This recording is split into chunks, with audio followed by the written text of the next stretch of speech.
Bueno, me da mucho gusto empezar este congreso con esta plática, que es mi muy personal punto de vista, y este personal punto de vista seguramente mañana va a estar derogado por lo que viene. A mí me gustaría platicarles de los paradigmas y por qué pienso que el romper paradigmas es una carrera contra el tiempo.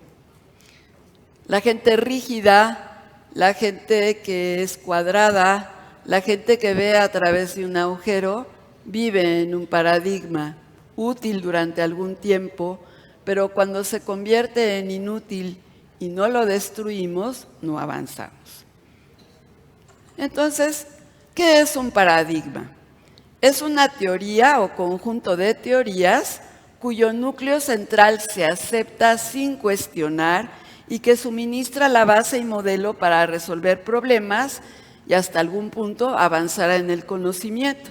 Eso dice la Real Academia Española. Perfecto. Un paradigma entonces nos ayudó a entender a la esclerosis múltiple. Nos enseñaron, sobre todo en mi generación, que la enfermedad era una enfermedad rara, poco frecuente, quizá inexistente. Ayer la doctora Núñez nos presentaba esta prevalencia citada por también mi profesor, don Ladislao Olivares, bajísima. Y así aprendimos, vas a ver en tu vida una esclerosis múltiple y ni la vas a diagnosticar. Y con el tiempo vamos descubriendo que la enfermedad no es así y que en el caso de la neuromielitis óptica menos aún. Pero ¿cuál es una locura? ¿Qué decía Einstein? Locura es hacer siempre lo mismo y esperar resultados diferentes. ¿Qué nos ha pasado hasta hace algunos años? El médico decía esclerosis múltiple, proceso autoinmune, neuroinflamatorio. Vamos a dar medicamentos que reduzcan la inflamación, porque todo se sucede en un orden perfecto, igualito que los capítulos de mi artículo o de mi libro. Y entonces tenemos una gama inmensa de modificadores de la enfermedad sumamente útiles, muy buenos, bajan la tasa anualizada de recaídas, mejoran o evitan nuevas lesiones en la resonancia magnética. Bueno, y ahora hasta apostamos que pueden retrasar la aparición de la progresión de la enfermedad. ¿Está bien? ¿Y qué es el eslaboncito del paradigma que tenemos que romper? Ustedes saben que yo no puedo salir a ninguna parte sin Juanita Pérez. Pues ahí tenemos a Juanita Pérez en el centro. Y Juanita Pérez está esperando de nosotros que como un sastre le hagamos a la medida perfecta de Juanita Pérez, ni del libro ni del artículo, su traje. Un traje que le quede perfecto, que no le quede grande, que tampoco le apriete. ¿Y cómo podemos lograr eso? Entendiendo a la esclerosis múltiple o a la neuromielitis óptica, aplica igual, como parte de la vida de una persona, pero no como el fin. Nuestro quehacer, nuestro deber ser es Juanita Pérez. Juanita Pérez tiene otros elementos que la hacen ser Juanita Pérez y entre otras muchas características vive con la esclerosis múltiple. Bien, ¿cuáles son esos elementos que yo tengo que entender? Bueno, que la forma en la que se comporta la enfermedad de Juanita Pérez no es igual a la de Pedrito López y mucho menos es igual al último update que publicaron ayer. ¿Por qué? Porque está siendo el producto de un engranaje complejo en donde Juanita Pérez tiene sus propios factores genéticos, pero también vive en un ambiente que está aportando factores ambientales y además Juanita Pérez tiene factores individuales. ¿Qué factores individuales? Pues tiene 20 años, tiene muchas ganas de estar muy guapa, con una hermosa figura, ganas en algún futuro de casarse, tener hijos, ser una neuróloga muy reconocida, etcétera. Y estos factores, cuando juegan juntos, van a dar como resultado que exprese la forma en la que vive su enfermedad de manera muy personal. Bien, y nosotros, para tratar de asomarnos al mundo de Juanita, contamos con biomarcadores. Primero, pues nuestra historia clínica muy acuciosa, nuestra relación con Juanita Pérez y varios otros biomarcadores que vamos a revisar a lo largo del Congreso.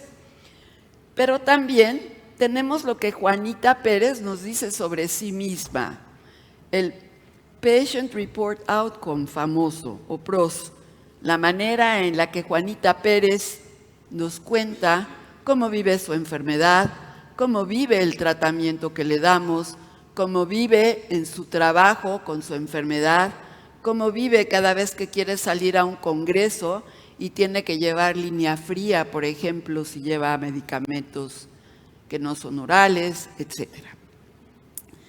Con todo esto en mente, nosotros seleccionamos cómo vamos a hacerle el traje a Juanita Pérez, el manejo y el tratamiento de Juanita Pérez, que con los años va a modificarse el traje, pues porque Juanita Pérez engordó o adelgazó o ya cambió la moda del traje de Juanita Pérez, es decir, nos vamos adaptando a cada etapa de la vida de Juanita Pérez, del estadio de la esclerosis múltiple, pero de Juanita Pérez y no de la que yo me aprendí.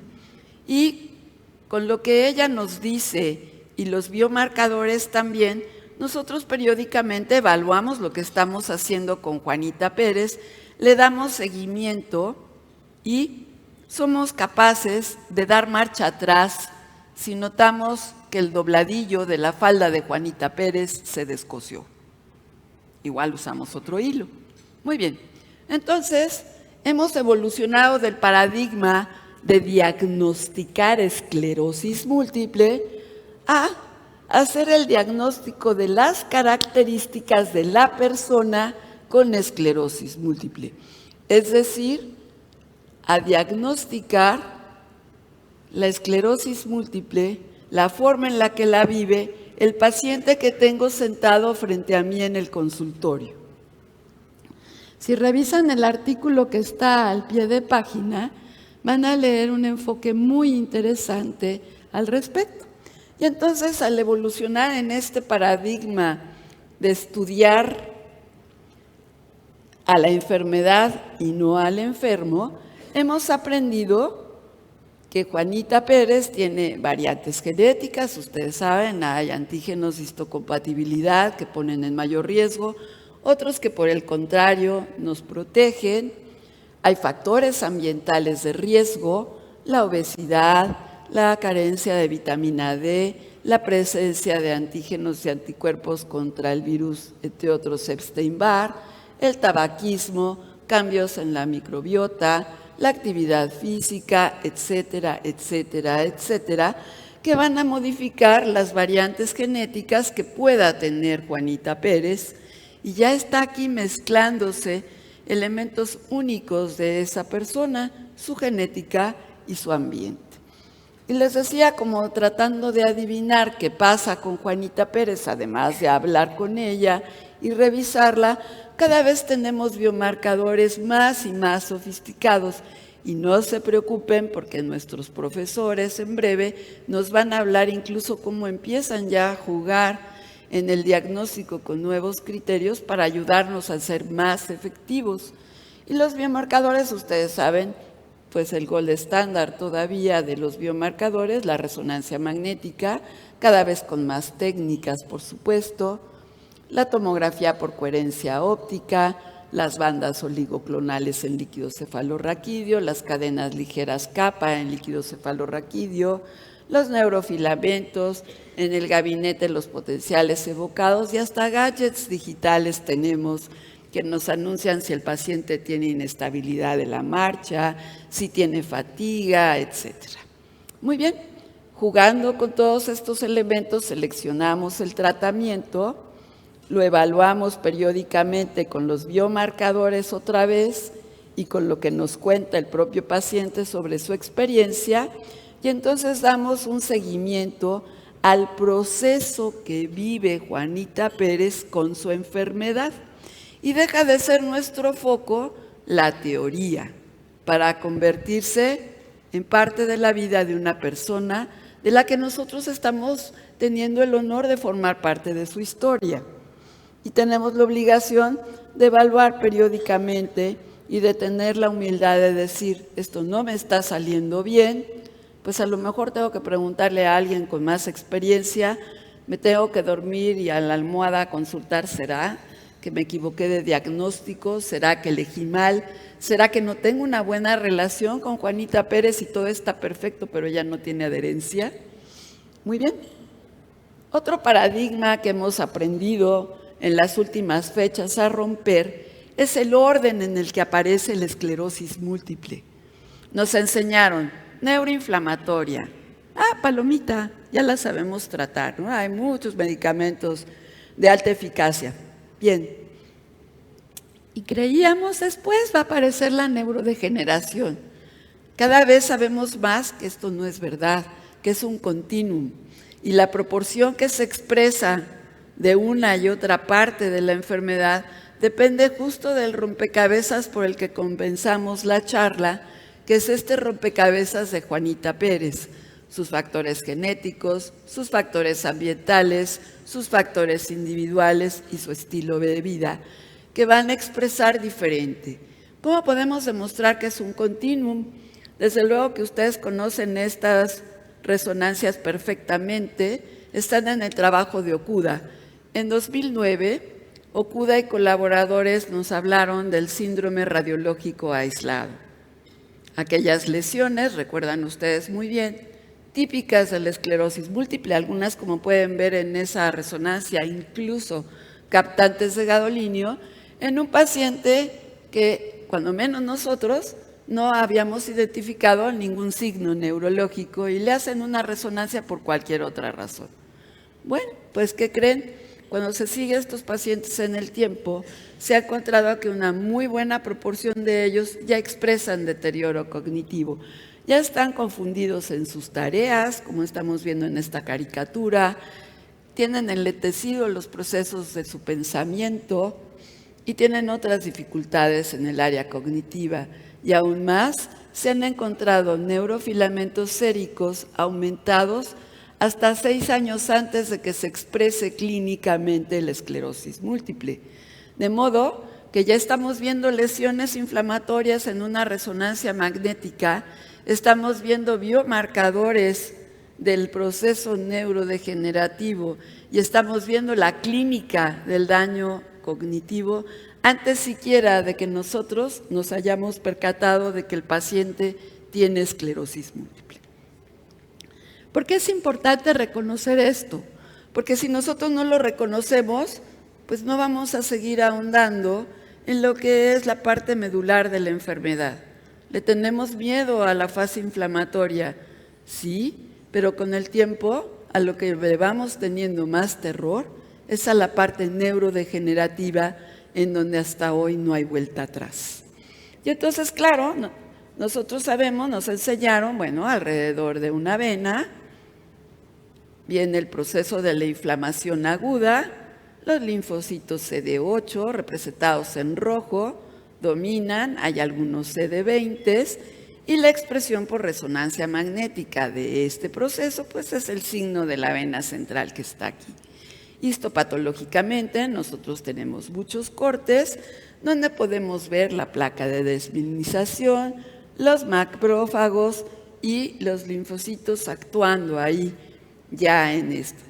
Pero también sabemos que antes, después o al mismo tiempo hay una inflamación compartimentalizada difusa en el sistema nervioso que va a generar lesiones expansivas que se van a avanzar por la corteza y, claro, también a la sustancia blanca. Otro paradigma que estamos rompiendo. Enfermedad de la sustancia blanca, me enseñaron a mí por allá de no les digo cuáles 80s, ¿no? pues no es una enfermedad de la sustancia blanca exclusivamente. También hay lesiones corticales con mucho más graves. Y entran en juego aquí ya otros personajes como los linfocitos, ahora predominantemente CD20, las células B, la fibrina, los macrófagos cada vez más alborotados. Y todo esto que está pasando, Juanita Pérez, también nos va a definir qué estamos viendo en los biomarcadores de Juanita Pérez. ¿Y por qué a Juanita Pérez a lo mejor esto que yo seleccioné no parece funcionarle? ¿O por qué, a pesar de que no le veo brotes a Juanita Pérez cada vez tiene más daño cognitivo, más lentitud en la marcha o cualquier otra forma de progresión? O simplemente no se puede insertar en su rol social, la fatiga no se lo permite, el problema cognitivo no se lo permite, etc. Muy bien, con esto en mente sabemos que no es lo único que pasa. También tenemos las lesiones lentamente expansivas representadas en esta resonancia magnética, que son también llamadas smoldering lesions. El profesor Rivera lo traduce como lesiones incandescentes.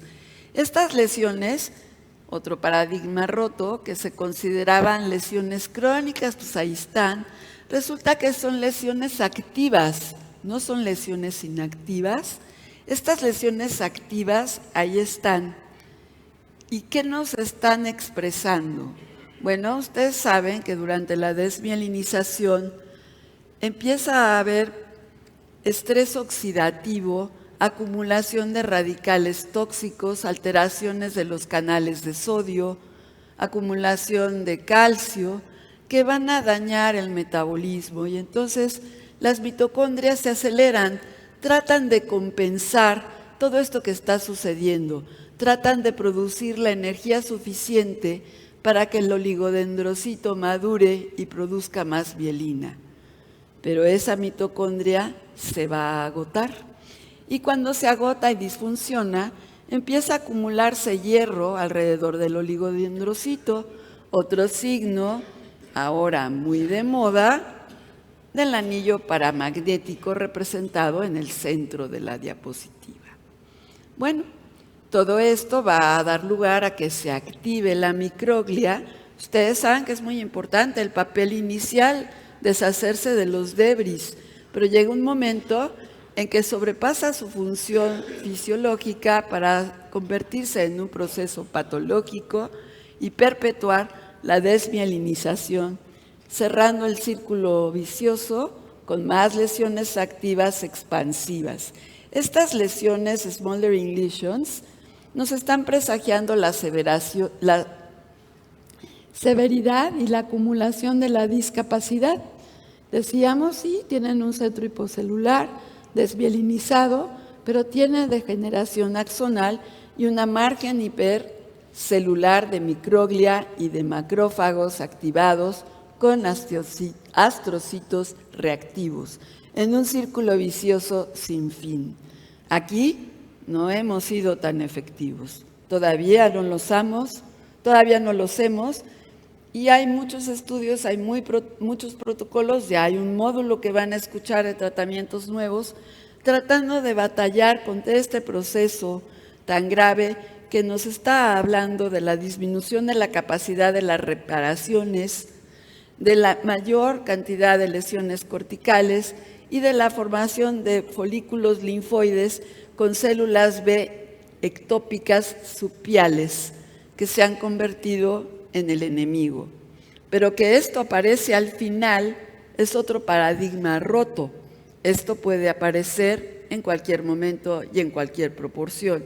Y entonces, ¿qué pasa con nosotros?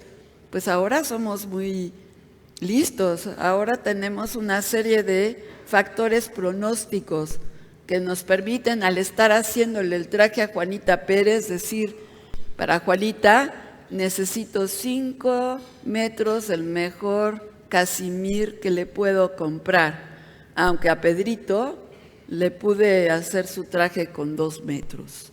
¿Qué quiero decir con esto? somos capaces de predecir hasta cierto punto a cuál paciente desde el primer brote que diagnostiqué debo tratarlo con la máxima eficacia posible, que tenga yo a la disposición, que sea accesible y que pueda continuar en ese tratamiento. Muy bien, pero no solamente tenemos a la resonancia magnética, no me voy a meter a ahondar en esto porque Gina Rambide en un ratito nos va a hacer el favor de hablar de ello, pero ahora sabemos que tenemos otros biomarcadores en vías de estandarización, varios de ellos están empezando a ser más accesibles. Tenemos los neurofilamentos de cadena ligera que nos pueden hablar del daño neuroaxonal por actividad lesional, pero que no son específicos solo de la esclerosis múltiple. Sin embargo, en el contexto de la esclerosis múltiple, nos pueden ayudar a predecir la progresión de la discapacidad, la actividad en los siguientes años, y también se correlacionan, mientras más sean los niveles séricos, hay mayor aumento del volumen de la lesión y menor volumen cerebral. Aumentan en la recaída, están muy activos en las fases que tienen actividad los enfermos con esclerosis múltiple y también están presentes en las fases de empeoramiento. Hay otros biomarcadores importantes como la proteína ácida glial que nos está expresando con su aumento el empeoramiento sostenido de la enfermedad y refleja su cronicidad y el temido PIRA. La quitinasa 1,3, microglia activada y astrocitos reactivos, estos que señalábamos alrededor de la lesión que está hipocelular en el centro y muy activa en la periferia que se está expandiendo. Y claro, la tomografía por coherencia óptica, que es un excelente marcador de pérdida neuroaxonal. Vamos a tener, por supuesto, la discusión de un caso con nuestra neurooftalmóloga invitada. No vamos a ahondar, es un esquema, porque claro que siempre me acuerdo de la doctora Treviño cuando habla de esto, porque dice que el neurólogo es de puras rayitas de colores, en lo cual tiene toda la razón. Entonces, en honor a Irene, está el esquema para que todos sepamos qué son las rayitas y cuáles de esas rayitas nos importan muchísimo. La capa de fibras retinianas, la capa de fibras nerviosas.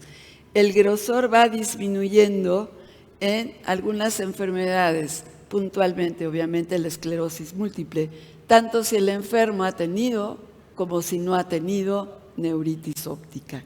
Entonces, la capa de fibras retinianas, tanto de la mácula como peripapilares, son muy importantes, pero también con los años cada vez se sabe más que el grosor de la capa de las células ganglionares, puntualmente las más profundas, que están ya en contacto con la capa plexiforme, también se relacionan con procesos de empeoramiento de la esclerosis múltiple. Mientras más adelgazamiento tenemos de estas capas de la retina, nosotros asumimos que el paciente está peor. Cuando lo vemos fehacientemente durante el brote y en la progresión sin recaída. Insisto, el enfermo puede nunca haber tenido una neuritis óptica, cuando menos diagnosticada. Nos pueden predecir discapacidad, trastorno cognitivo, incluso hay estudios en donde han logrado algunos autores correlacionarlo con la atrofia cerebral. Digo algunos porque otros en cambio tienen resultados contradictorios. Muy bien, entonces tenemos a Juanita Pérez y toda esta gama de eslabones que juegan en la expresión de la forma en la que vive la esclerosis múltiple. ¿Y qué es lo que nos queda con Juanita Pérez? Si entendimos bien su fase neuroinflamatoria y autoinmune, ya hemos sido muy eficaces. Incluso nos llevamos muy bien con ella. Conocemos a su perrito, sabemos cómo se llama su papá, y cuando su perrito está enfermo, nosotros estamos ahí para confortarla. Por supuesto, esa es nuestra obligación. Pero sabemos también que se está gestando un proceso neurodegenerativo con inflamación no resuelta, con desmielinización en este reciclaje que les esquematicé en el círculo, con daño oxidativo y con canalopatías iónicas. Para el que todavía no sabemos qué hacer. Y que a lo mejor tenemos algunas cosas útiles, pero como los desenlaces de los estudios clínicos no evalúan otras cosas clínicas muy importantes, pudiera ser que no nos estamos dando cuenta de que sí son efectivos y pensamos que no, porque nuestro paradigma de solo explicar a la enfermedad como inflamatoria, no estamos viendo qué pasa con una persona que está progresando pero que todavía mueve los dedos. El EDCS nos va a servir de muy poco en esa persona y hemos ido avanzando en evaluar a estas personas de otra manera, lo mismo que a incorporar los procesos cognitivos. Y entonces sí, queremos promover la remielinización y la sobrevida axonal y darle en el blanco a lo que necesita Juanita Pérez. Y entonces, pues ya vamos a platicar al rato. Surge la cadena de inhibidores de la BTK con todos los resultados que conocen, estudios sobre clemastina, las terapias con células TCAR, trasplante, etcétera, etcétera, etcétera. Ya para finalizar, el paradigma que quiero roto, que se lleven todos ustedes y que yo me llevo también con todo cariño, es que a la persona que vive con esclerosis múltiple o con neuromielitis óptica hay que verla con un ángulo de 360 grados, como la inteligencia artificial me ayudó a plasmar ahí, en donde la persona está en el centro, pero el médico tiene a su vista los 360 grados que están alrededor de la persona, su escuela, su empleo, su pareja, su deseo de un embarazo, su edad, su capacidad cognitiva, su acceso a los servicios de salud, la calidad de los servicios de salud, la calidad del médico que la atiende, el dinero con el que cuenta directa o indirectamente, sus dudas, sus temores, los medicamentos a los que tiene acceso, sus preferencias de vía de administración, sus efectos adversos, etc.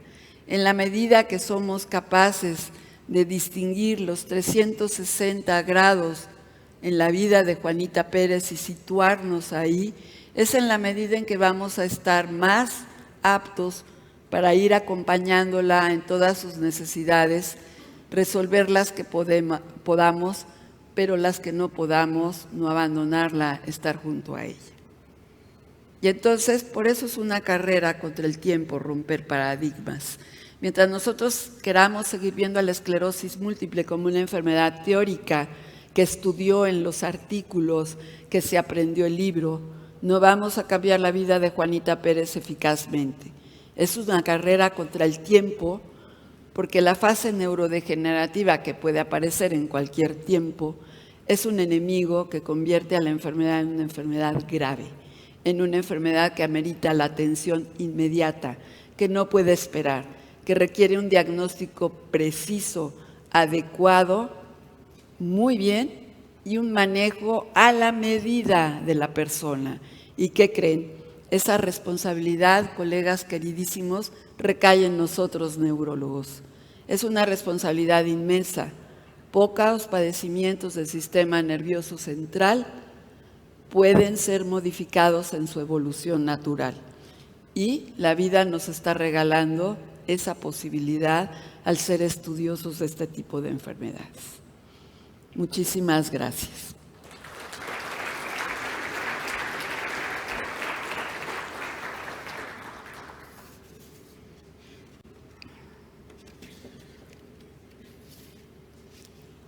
A continuación, vamos a escuchar al doctor Víctor Rivera. ¿O es las guías? Las guías, perdón. Entonces, les voy a presentar con todo cariño, y es lo último que hablo en el Congreso, no se asusten, ya me bajo y no me vuelvo a subir. Con todo gusto y todo orgullo, al hijito consentido de este bienio. El primer año, el hijito consentido fue el Atlas, editado por la doctora Irene Treviño, que tuve el honor pues, de terminar el proyecto y sacarlo a la luz. Y ahora vamos a presentarles el hijito de este año, que son las guías de práctica clínica para el diagnóstico y tratamiento de la esclerosis múltiple en México, con un calificativo un poquito diferente, porque son guías MECSTRIMS. ¿Por qué son guías MECSTRIMS? Son guías MECSTRIMS porque las hicimos 25 miembros activos de MECSTRIMS de todos los sectores posibles del país, públicos de las principales instituciones, privados, médicos muy jóvenes, médicos maduros y médicos viejitos también, por supuesto. Están elaboradas con todo cariño y quiero decirles que ayer fueron ya recibidas para su sometimiento en la Gaceta. Esperamos que se publiquen ahí, si no, pues ya les diremos dónde se publican. Somos un grupo de trabajo que está ahí. Entonces, ¿cómo nos organizamos? Nos organizamos con una coordinación general, pero pues igual que MECSTRIMS, el coordinador general, pues también se ofreció que lavara el baño, pues lo lavó, ¿eh? Todos en MECSTRIMS somos de todo. Una asesoría metodológica por el doctor Francisco Javier Mayer, quien fue durante muchos años el artífice de las guías de CENETEC que valen la pena, las que no las coordinó él. También fue asesor de varios sistemas de salud en este sentido y maestro en ciencias, experto en la tecnología de las guías. Y tuvimos coordinadores de sección, Nayeli Sánchez, de la primera mesa, José de Jesús Flores, que no sé si anda ya por acá, de la segunda mesa, Vero Rivas, de la tercera mesa, y Francisco Rodríguez Leal, de la cuarta mesa. Todos nosotros, aunque coordinamos, también fuimos autores, y aquí están los 25 en estricto orden alfabético. Si pudieran estar todos encimados, estaríamos todos encimados. Les dejo un momento a que lean a todos. Este es el grupo de trabajo. Muy bien, esto lo vieron ayer, lo van a ver 8,000 veces, yo creo. Enrique Gómez, que ya anda por ahí, y sus colaboradores publicaron hace muy poquito una prevalencia de la enfermedad de 13 y fracción por 100,000 habitantes, pero sabemos que hay estudios que la sitúan en 30 por 100,000. En uno que yo tuve oportunidad de hacer en Petróleos Mexicanos, que es una población cerrada, muy fácil de estudiar porque el pobre paciente no tiene para dónde hacerse, calculamos 23.2 por 100,000 habitantes. En el norte de la República decía Merced 30 por 100,000, como Manuel. Teresita Corona 13 o 14, igual que Enrique Gómez, pero cuando menos, y creo que está soslayado, tenemos entre 18,000 y 25,000 personas viviendo con la enfermedad en nuestro país. ¿Por qué nos motivamos a hacer unas guías? Porque recuerden, aflige en la flor de la vida a las personas. Muchas son mujeres, algunos hombres, 2 a 4, está bien, pero de todas maneras en la flor de la vida. La mayor productividad, la edad de las ilusiones, la edad de los logros. Muy importante por esa razón y también porque es la primera causa de discapacidad no traumática en las personas jóvenes. Muy bien, enfrentamos muchos retos con estas guías. Primer reto, pongan a 25 neurólogos de acuerdo.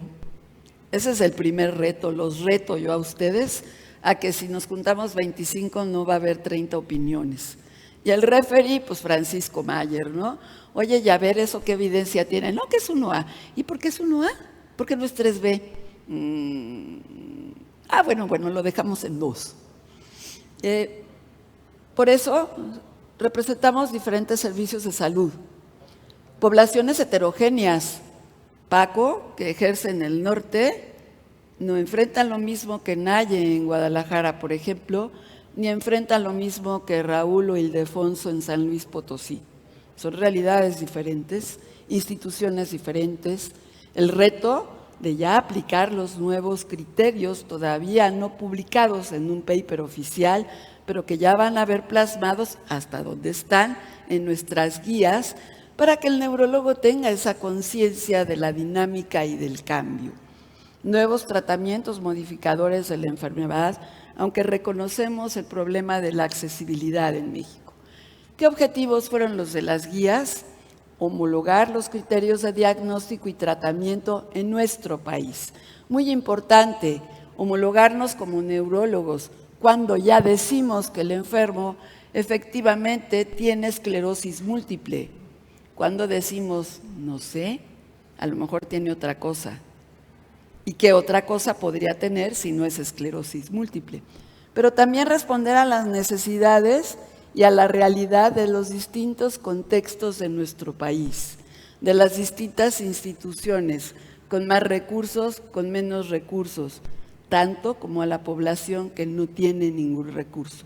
Por supuesto, al médico que ejerce de manera privada y depende de las aseguradoras. También hay ahí algunas recomendaciones que les serán útiles. Plantear las posibles soluciones para cada situación de acuerdo al contexto de la persona. Todo está recomendado en base a la evidencia, y si no pudimos encontrar la evidencia, sí consensuamos para la recomendación de expertos para nuestro país, donde un ejemplo muy grueso, ustedes saben que es un problema de salud pública aún en México la tuberculosis. Enfrentar a la posibilidad de que se reactive una tuberculosis en México no es la realidad que pudiera existir en Reino Unido, por ejemplo. Ahí van a encontrar recomendaciones puntuales nuestras porque es para nuestra población. Tratamos de abarcar todos los sectores y lo que queremos lograr con estas guías es una consulta ágil y útil, aplicable a cada uno de los interesados en el entorno donde está, accesible sin costo, breve pero suficientemente explicativa y con sustento de referencias y de evidencias sólido. La metodología se las van a explicar en breve, pero a grosso modo, método Delphi, una búsqueda bibliográfica de 2019 hasta 2025 en PubMed, Scopus y ScienceDirect principalmente. Después capacitamos a los 4 coordinadores con la metodología y el resumen para afinar las preguntas PICO. Elaboramos las preguntas PICO a responder y seleccionamos ya juntos 25 neurólogos mexicanos expertos, todos ellos miembros de MECSTRIMS, de las principales instituciones públicas y privadas del país, quienes recibieron el cuestionario en un primer momento en un formato electrónico. Con sus respuestas se elaboró el primer documento base y después vinieron muchas reuniones, modificaciones, revisiones, jaladas de cabello, rasguños, gritos, sombrerazos, presenciales y por Zoom. Zoom a horas que no quieren saber, así a las 4 de la mañana seguíamos discutiendo y finalmente fueron surgiendo documentos más, hasta que después de mucho se aprobó. Para que tengan una idea, la gestación de estas guías comenzó en mi cerebrito al día siguiente del congreso pasado, en mayo. En junio empezamos a buscar en la industria posibles patrocinadores. Afortunadamente los encontramos. Tuvimos un grant, diría yo, suficiente de varios laboratorios que no metieron para nada. A ninguno se le ocurrió decir, yo quiero que pongas esto, o ¿por qué no pusiste aquello? Es más, nuestros patrocinadores al día de hoy, ninguno de ellos ha visto las guías. Finalmente, la recomendación, cuando el nivel de acuerdo de entre nosotros superó el 80%, si no había evidencia calificada, y pues ustedes saben la asignación del grado de fortaleza y de recomendación basado en el sistema GRADE. Nos quedó un documento muy extenso que se dividió en 2 partes, la parte de diagnóstico y la parte de tratamiento. Las mesas de trabajo están ahí plasmadas con los subtítulos que lleva cada mesa. Y esto es como la división de la esclerosis múltiple artificial, porque el primer momento fue el coordinador y su mesa, pero al rato era confrontar al coordinador de una mesa con el contenido de otra, y al rato era a los expertos que no eran coordinadores a evaluar esto que dijo la mesa 1 y tas. Varios cruces, varias revisiones, varios tratar de unir opiniones diferentes, hasta que logramos recientemente terminar. Ya contestamos todos los cuestionamientos del revisor y, como les decía, ayer fue sometida. Muy bien, aquí están las fotografías de algunas de las sesiones, algunos de los miembros que están ahí fotografiados, y una tarea realmente ardua para la que quiero felicitar a todos mis compañeros que creyeron en el proyecto y soportaron a esa coordinadora general odiosa que todos los días pedía algo.